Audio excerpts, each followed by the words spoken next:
is very exciting. Thank you so much for that introduction. I should start also by saying I'm 5.5 months pregnant. And every time I've practiced this, I've got like halfway through and got quite out of breath. So if halfway through, you know, like a basketball timeout of just 20 seconds and I sound like I've ran a marathon, it's just her inside, like pushing everything. So yeah, may need a little timeout, but hopefully not, hopefully not. But yeah, thank you so much for having me here today. I am going to talk about growing COBA over 10 years, but actually this talk title is wrong. It's actually 27,000 people over 11 years. You know, I submitted it 6 months ago and the numbers have grown a little bit. And also last month we had our 11th birthday. So this is the updated title. Yeah, my name is Kimberley. I am from Southampton, just down the road.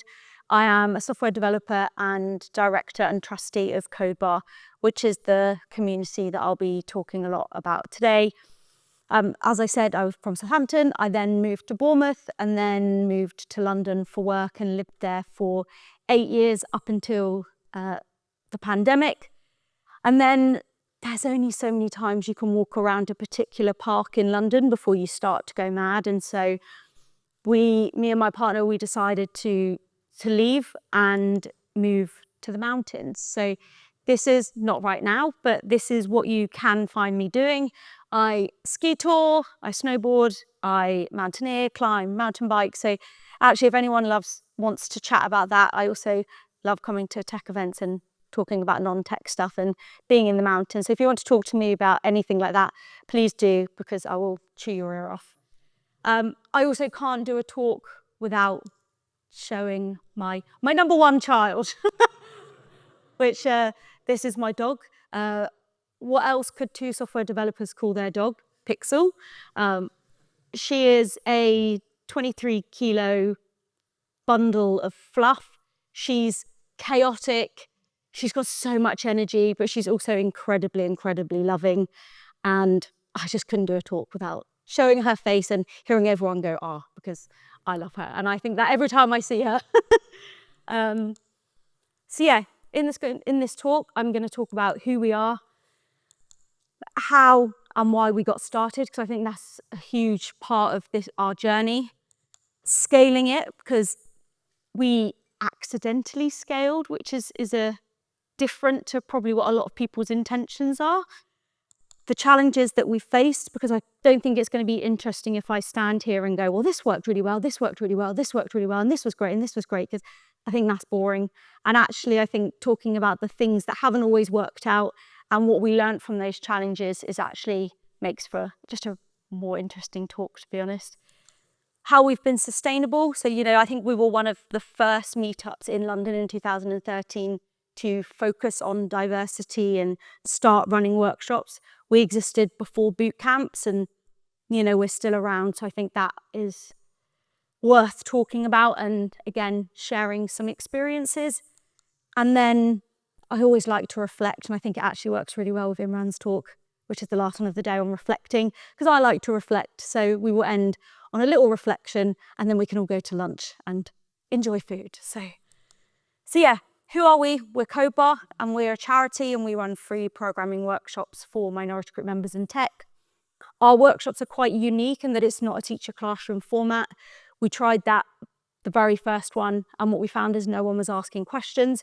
And as anyone knows, when you're learning a new skill, you have tons of questions to ask, whether it's learning to ride a bike or, you know, any new skill. And we basically just asked them, we said, why aren't you asking questions? And people just said they were nervous and scared. So we instantly changed the format.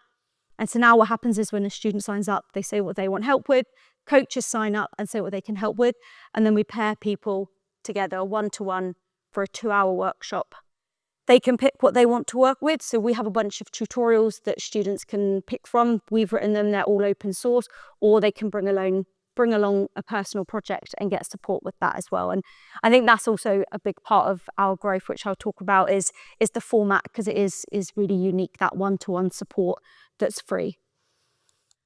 So the big why, let's start there. Why did we start COBA? We started basically because we were annoyed. We selfishly started it because we were so tired of being the only women on our teams. We also looked at our teams and they were all white. And we said, this is a problem. Like, what can we do to try and solve that problem? And we were looking at also what else was around at the time to support people.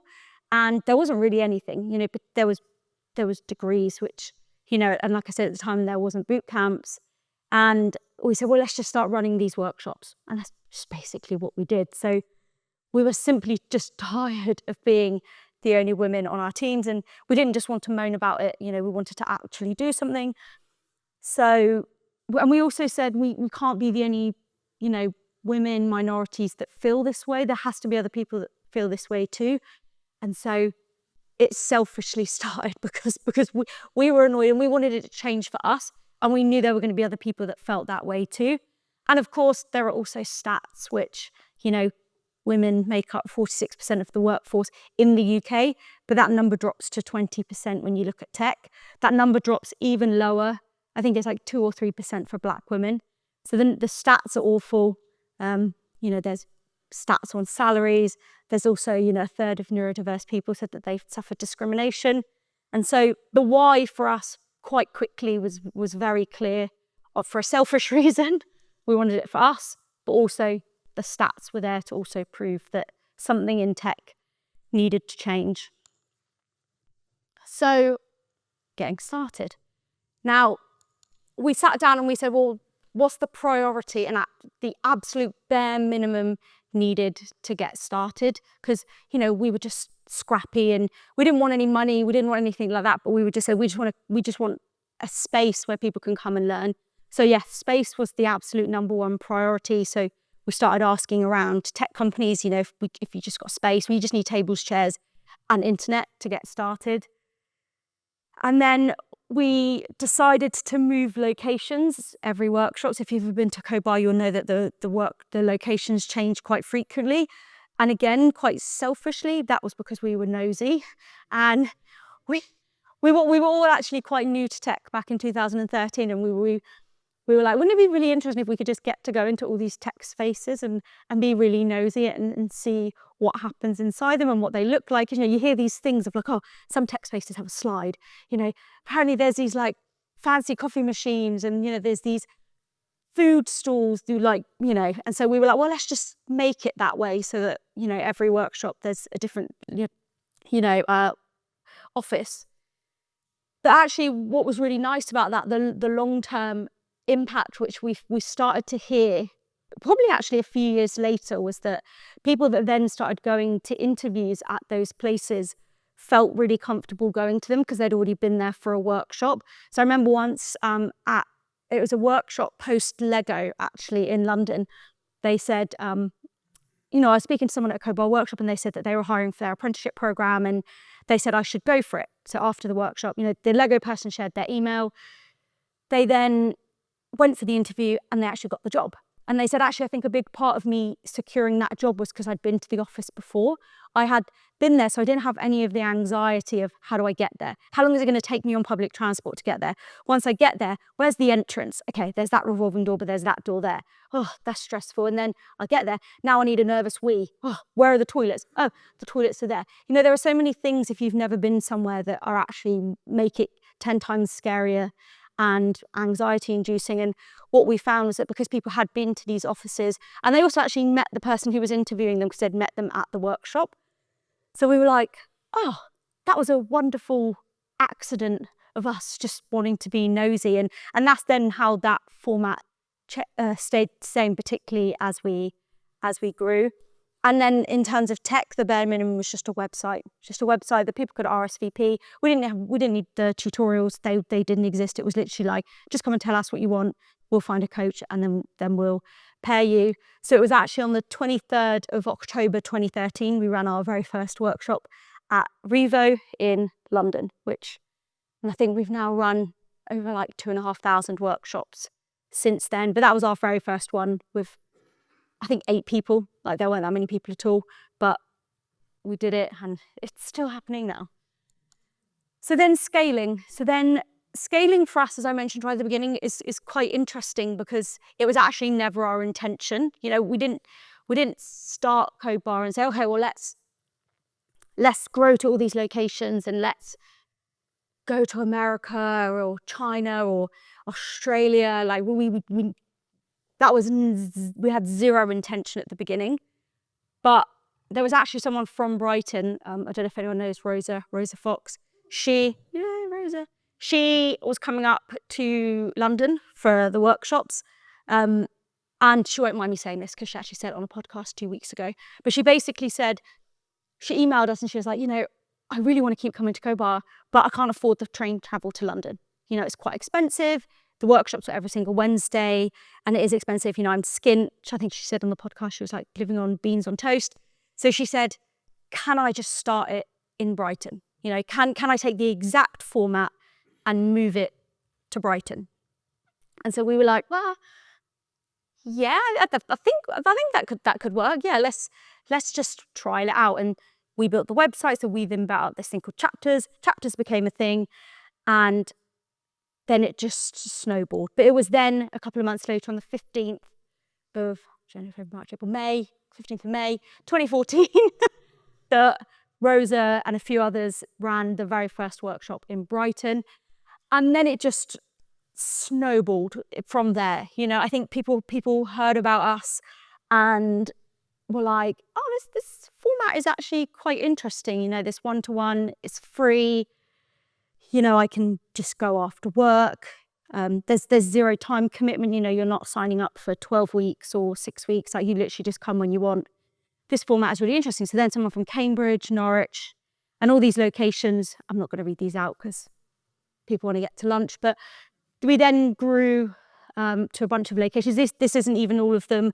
I did say 45. If you want to count, there aren't 45 there, but that's because a few have stopped. So I just picked the active ones, I call them, from the website. And you'll also see that there's 2 virtual ones as well at the end. That was a post-pandemic change that we realised actually the importance of virtual and that we could actually never take that away from people because it was really important. So now we have some dedicated virtual ones as well. So now the challenges, which I think makes for the most interesting part of this talk because there has been some real challenges. You change over the years, particularly when you start to go international, global. There's different laws that can change. There's different cultural things that are quite different that actually you can't necessarily have the same format in all the different locations. But what I found when I was putting, I was like brainstorming all of the challenges and I was like, well, I can't talk about all of these because there's too many. So I need to pick like 3. And what I found was that there was actually a huge theme between all 3 of them, which is your blessings can become your curses. And I think this is actually huge for us at Code Bar. And the first one, which for me is, I think, the most interesting, is us here. So this photo, we look so young. This was taken back in 2014, and this was our initial leadership quote team from Code Bar. And now this was our absolute blessing. Code Bar was ran by women. The volunteers we had were women engineers, diversity. It was absolutely why the events were we were able to create this space that other people felt comfortable. But it also quite quickly became one of our biggest curses when we got our charity status in 2020 it was. It took 8 months, it was so tedious. The biggest reason was because we were all software engineers. None of us knew how to run a charity. None of us knew how to do, financial reporting or even actually do the charity status. And we were all working, so we were like, we can just have a lawyer help us with that. But when it then actually came to running the charity, none of us knew. We're all software engineers. Tell us to build a website and we'll do that quickly. But it's right, now you need to sit down and do these financial projections, or okay, well, you want to apply for that grant. What's your estimated income over the next 6 months? We didn't bloody know. We didn't have an absolute clue. We'd never done it before, and it was hard. It was so hard. We were always just Googling okay, well, how do you do a fundraising report. Like, how do you, and actually before I talk about how we solve this, I think the second part to this is that we were all friends. That was also, I mean, you could probably do a whole talk on why starting stuff with friends is incredibly hard as well, but most, like 98% of the time, it was really nice to be running this thing with your friends. But there were times when you had to have those hard conversations, and that's when it then became really, really hard because, sometimes you don't want to offend someone or I won't go too much, but there's also really, really hard moments to that as well. So actually my number one lesson for, particularly if you're scaling something and it's growing the way we have, is diversity in your leadership team is key. And I'm not just talking about, gender, the way people look, but actually knowledge. Diversity and knowledge was absolutely key, because what held us back, and actually still holds us back sometimes to this day, is that we don't have anyone who knows marketing in our team. We don't have anyone who, well, we do have one person now, but like if we had that from quite early on, I think we would have been in a much more powerful position as we'd grown. And we may be bigger, I don't know, but we would have saved a lot of time, like not having to like Google how to do this thing. But now, several years down the line, we got our charity status in 2020, and then one of the things we did in I think it was beginning of 2022, is we actually had 2 trustees step down. They didn't have the time, and I remember thinking, like, okay, this is actually where we can make quite a big change in that team. The team of trustees, we need to bring in people who aren't developers, who are not in tech, because actually we don't need any more of those in our team. There's enough of us. So one of the first things we did was we brought in a charity chairperson who is a lawyer. So that was incredibly useful for us. It was like, I was like, I don't care, you don't need charity experience. You don't ever have needed to be a trustee before. But we need someone who is a lawyer, because once we got that charity status, we had to answer to the Charity Commission. Like we were no longer this like little meetup that could just like casually run workshops. Like we had people to answer to. Like we had legal documents that needed to be submitted that as trustees you are personally liable for. And so we were like, right, lawyer, absolute number one.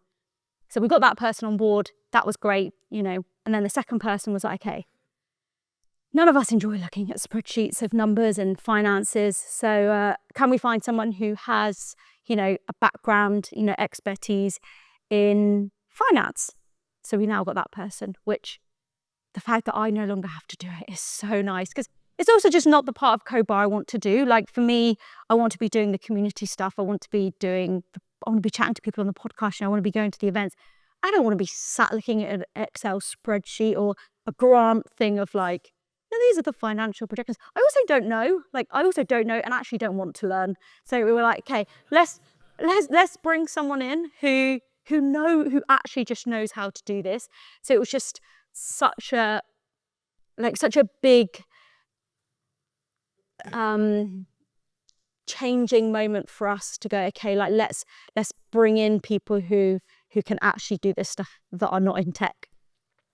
CoBar's second blessing and curse, and you have to bear with me for this one, is CoBar is universal and everywhere. Now, we have said from the get-go that we would never be just for women. We didn't believe that was diversity. We wanted quite a big eligibility criteria, because that's what we believe, diversity was. And, you go to any of our workshops and, even, where we are, we never said, okay, like, let's stop growing. Like, let's not open that chapter in Newcastle or Birmingham, because we wanted to be everywhere, and if you speak to a lot of people, that's why they really like working with us, because we are for everyone. But that in the last 12 months has become one of our biggest curses, because as the tech sector and hiring took a plunge, which is where a lot of our financial income come from, we needed to then apply for grants. There are a lot of private grants that as a charity you can apply for, which is great. The huge difficulty with applying for grants is you have to be very specific with who you're helping and the location that you are helping for. So we can't say, we are an LGBT-based community based in Brighton, so we want a grant to help those people, because that's not, we are for everyone and everywhere. And that has also, particularly in the last 12 months, we haven't secured any grants. So that's how I know it's not working. But again, it's one of our blessings and our curses in that sense as well. But the lesson is, there is no lesson, because we're not going to change. We're not going to change the eligibility criteria. We're not going to stop expanding. This will just forever be one of our challenges, and we just know that. But we accept that because we refused to change our the way we work and stop expanding. The third one quickly is building your own software. It's amazing that we have full control over our website and managing attendees and everything. We can very quickly go, particularly with the organisers, they can say, oh, it'd be really actually useful if we could ask, dietary requirements when people sign up, and then it's always on their profile. So every single workshop, they don't need to tell us. Great. Issue on GitHub, open source. We do it, it's merged in, done. So it's completely custom. But it's just such a pain to maintain. I would love to have just found a bit of software that just does all the things we need, and then just not have to think about it and not have to maintain or do the big Ruby updates, which we left for 2 years, and then it was an absolute shit show. We were like, what if we just ignore this problem, it'll go away, and it didn't. So we then had to actually bring someone in, because we just didn't have the time, because we realised then it would just take us a lot more time, because we just then left it. But again, there isn't a lesson here, because we don't have the time to change it. But, I'm just sharing some of the challenges. And I've also just never found a bit of software that actually does everything that we need, that captures all the, particularly when people are signing up, we want to know pronouns, we want to know what people want help with at a workshop, the dietary requirements. Do you want to be in a photo? We capture how many workshops people are attending, and actually at every single workshop what it is that they're learning, and we've just never found a bit of software that enables that. So now let's talk about being sustainable. For us, I think one of the key things we've done is that at every single opportunity we have involved the community. We send feedback after every single workshop. We, even small things like when I was thinking of putting Cobar Festival on in March, which is a big 5-day event that we do, I said, in my head, I was like, well, should this be in the week or the weekend? And I'm like, well, I don't know, because I didn't really mind. I'll just do it whenever. But I was like, well, actually, no, wait, this isn't for me. I shouldn't make this decision, because this event is for everybody else. So I will ask them. And I think that's really key, because they feel involved. And even the organisers do. Recently, we've done the artwork for the new podcast, and I just couldn't decide on the artwork. I was like, well, there's 3, they're all really great. I'm not a designer. To me, they all look great. We'll just go with any. But I was like, well, no, actually, I need to have one. So I just put actually all 3 in the main organisers channel, and they helped me pick it. And I was like, just do a little Slack emoji reaction to which one you think. And again, what's really nice is now the organisers, when they'll see, the podcast in their feed, they'll go, oh, I had a bit of input in deciding that graphic. So I think that's really key if you're thinking of building a community, and particularly scaling it, is just involve them as much as you can, because it is for them. It's not for me. I became a developer in 2013, and it's for them. It's not for me.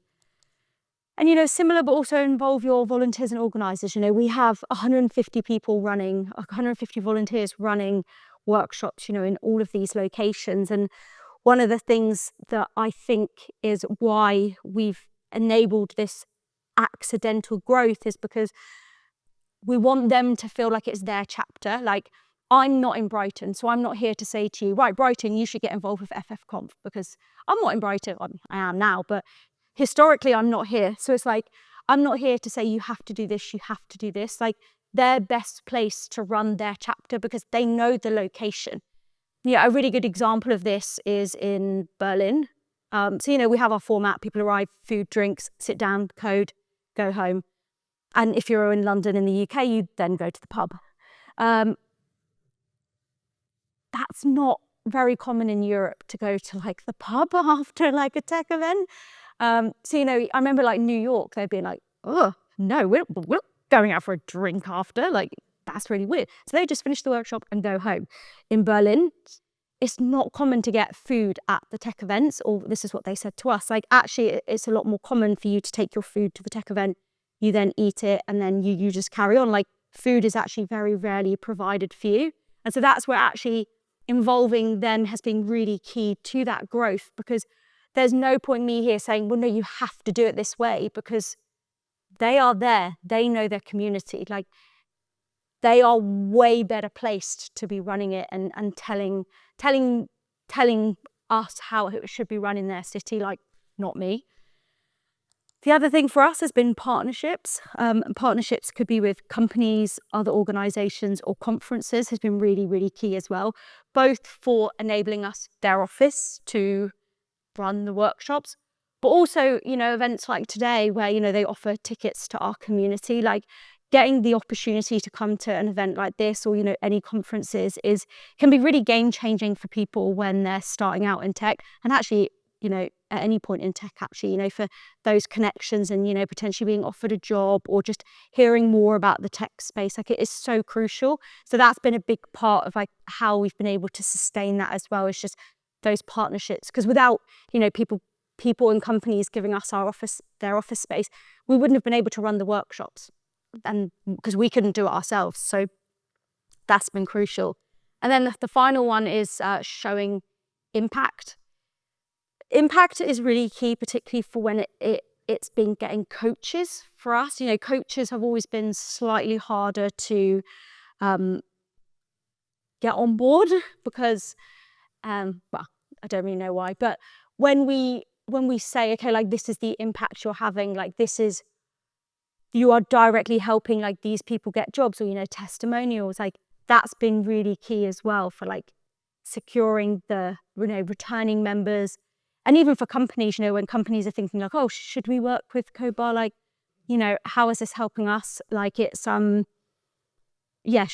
impact has been a big thing. And now we release like an impact report every year. And also, again, I read online that as a charity, you should also do it. So I was like, well, actually, and then, I didn't just do it, but I then was like, actually, yeah, we should be doing this for multiple reasons. And we're showing the impact, which is what we should have been doing way, way earlier than what we did, not on year 9, but much, much earlier.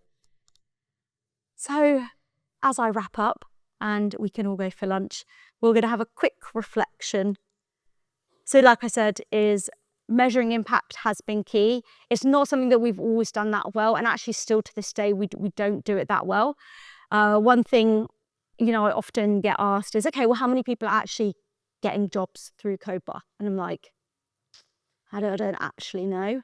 But I hear it all the time. I hear people say, oh, and really, we didn't really set it up with that being the intention. The intention, like I said, wasn't to go, okay, let's get X many number of people jobs. It was actually like, let's create this space where people can come and learn to code. It was never, we want to definitely make sure everyone that attends our workshop, goes into tech, because actually people may come, do 2 workshops and go, do you know what, I absolutely hate coding. This is definitely not for me. And they never turn up again, which is also totally fine.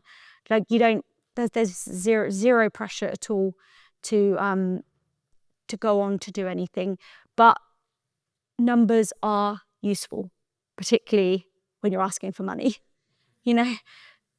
Companies, if they're thinking of sponsoring, want to know numbers. Grants want to know numbers. And it's something that, again, we were developers, so we were just like, we'll just build this thing and it'll work. Had we had that diversity and leadership team where someone maybe who had business experience went, do you know what, we should be capturing a bit more information, because this is going to be useful for you as you scale. Particularly as we were starting to scale, someone should have seen, as this is growing, we're going to start to need more of that information, but we didn't. And it's something that we're still battling with today. But I also like some of the things that I get asked from companies, I don't want to know. Like I don't, particularly around, like our like eligibility criteria, often companies want to know the breakdown. So they want to exactly know how many women, how many non-binary, how many LGBT. And I'm like, well, why does it matter? Like it feels really evasive to have to ask that, because it's like, well, I don't care. Like as long as this person belongs to one of them, like why does it matter which one? Like why do I have to like intrude in their personal, information? And we still don't ask it, and I refuse to find that information out, because I'm just like, I don't need to know. There's no importance. But there is other bits that would be useful, but we make do. The second one is people have to be your priority, particularly when it's a community-based organisation. You're running the thing for these people, and you have to make them priority, like not money, not anything else. They have to be the priority. And actually, one really nice thing as we were growing and scaling, and particularly when we became a charity, was you have to write the constitution to the Charity Commission. You have to, every charity has to help a certain group of people. And so when we, submitted ours, we now have this legal document that says people at COPAR are the priority, nothing else, not tech, not the tech industry. And actually our initial charity application got rejected. It took like 6 months. And then after 6 months, you get the rejection and you're like, what? It actually got rejected because of our job board. So they said, well, you can never be seen to be helping the tech industry. And we were like, what? Like, to us, it didn't quite make sense. But actually they said, well, no, charities help people. Yes, the byproduct of that is tech industry gets, more diverse and better. But actually your number one priority has to be the people. So what's really nice now is if, I remember having a call about 18 months ago with a company, and they wanted to work with us, and they said, can 50% of attendees be from the company? And I said, well, no, and then I said, actually, that's not our priority. You can have some people attend, of course, but actually, and again, our number one priority is COPAR people, not the people at your company. So if you want to work with us, COPAR is the priority, and the people attending are the priority. And I also now have this legal document that, gets questioned every single year, stating people are the priority, not the tech industry. So yeah, the job board, because of the job board, it got rejected. But it's, it's really nice having that document, because it just reinforces that if ever I'm in a situation where, companies get a bit pushy. I touched on this, just before, but having our organisers feel empowered, I think, is huge to our growth as well. Making them feel like that chapter is theirs is super, super important.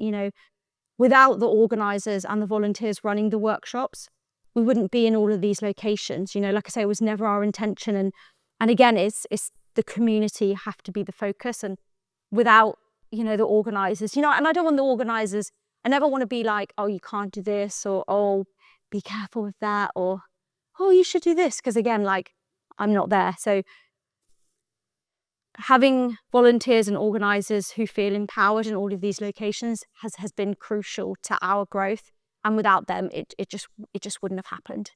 And then the final one is pivot and change if you need, particularly with member feedback. So, like I say, we send out quite a lot of forms and ask questions and stuff. And there's things that we've changed so much over the course of 11 years.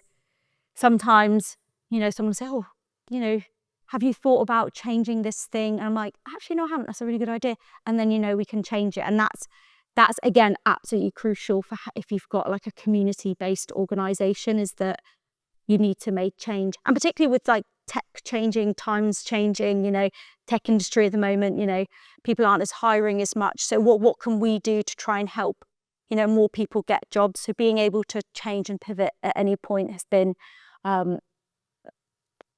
it does make a huge difference. And then just before I I said, not that I let you go to lunch, I mean, you're adults, you could walk away, but like just before we all go for food, if you're thinking, oh, Kim, this sounds amazing, how can we get involved? You can just come and talk to me. But actually, we're always looking for, coaches, help in any way. So if you want to get involved and help, do find me or send an email. My email, I think, is on the last slide. Yeah, it is. Boom, yeah, it's at the bottom there. But yeah, thank you so much for listening to me, and I hope you all have a wonderful lunch. See you later. Thank you.